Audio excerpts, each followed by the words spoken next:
এইভাবে করে আমের চাটনি করে দেখবেন বন্ধুরা, একদম অনুষ্ঠান বাড়ির মতো খেতে লাগবে। তা প্রথমেই আমগুলোকে এভাবে খোসা সমেত কেটে নিয়েছি। এবার খুব ভালো করে ধুয়ে নেব। এবার একটা কড়াইয়ের মধ্যে বেশ কিছুটা জল দিয়েছি, কিছুটা লবণ দেব, খুব ভালো করে মিশিয়ে নিয়ে এবার আমগুলো দিয়ে দেব, দিয়ে ঢাকা দিয়ে আমগুলোকে হাফ সেদ্ধ করে নেব।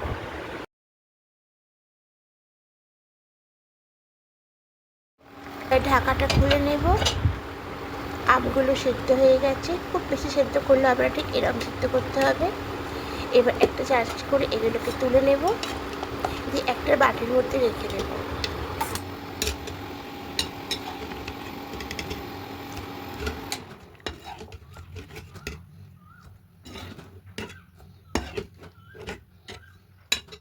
কড়াইটা পরিষ্কার করে আবার বসিয়ে দিয়েছি। এবার কড়াইয়ের মধ্যে সর্ষের তেল দেব। তেলটা গরম হয়ে আসলে ফোড়নে 5 ফোড়ন দেব আর শুকনো লঙ্কা দেব, দিয়ে এইভাবে করে নাড়াচাড়া করে একটু ভেজে নেব। ফোড়নটা ভাজা হয়ে গেছে, এবার এখানে জলটা দিয়ে দেব। জলটা দিয়ে একটু নাড়াচাড়া করে নিয়ে সামান্য হলুদ গুঁড়ো দেবো, দিয়ে মিশিয়ে নেব। আর পরিমাণ মতো এখানে লবণটা দেবো, দিয়ে সব কিছু খুব ভালো করে মিশিয়ে নিয়ে জলটাকে ফুটতে হতে দেবো। জলটা ফুটতে শুরু করে দিয়েছে, যেই মাপে জল নিয়েছিলাম তার থেকে একটু কম চিনি দেব, দিয়ে খুব ভালো করে মিশিয়ে নেব।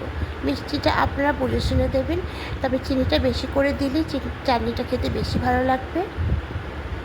এবার সব কিছু মিশিয়ে নেওয়ার পর একটু ফুটতে দেবো। চালটা ফুটতে শুরু করে দিয়েছি, চিনিটাও গলে গেছে, অনেকটাই ঘন হয়ে এসছে। এবার এখানে একটু আদা পেস্ট দেবো। এটা আপনারা তেলে করে একটু আদা কেটে দিতে পারেন, দিয়ে খুব ভালো করে মিশিয়ে নিলাম। এবার সিদ্ধ করে রাখা আমগুলো দিয়ে দেবো। আমগুলো দিয়ে খুব ভালো করে মিশিয়ে নিয়ে এবার আঁচটা একটু কমিয়ে দিয়ে ঢাকা দিয়ে কিছুক্ষণ হতে দেবো। ঢাকাটা খুলে নেব। আমের চাটনিটা একদম রেডি হয়ে গেছে।